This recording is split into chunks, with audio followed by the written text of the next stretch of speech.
কি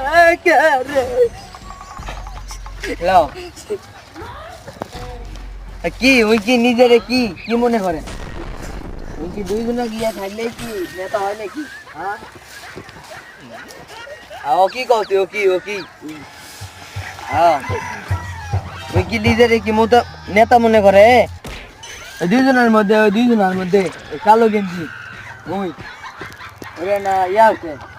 তুই কওছি রে তুই ওদি মোবাইল পকেট তো তাড়াতাড়ি তুই কওছি তুই খুশিনি এখনো মোবাইল পকেট তো আমি জানি। দেখি সাহস থাকলে তুই আমার সাথে আয় হিসেবে যায় আমার পিছা আয় দেখি তোকে সাহস থাকলে। ও তিনজন দেখলে কি আমি ভয় খাবো না কি রে? হ্যাঁ সাহস থাকলে আমার পিছে পিছা আয় দেখি। আমি জানি তোরা আশা পাবো না তো বুঝছো না আমি জানি তো।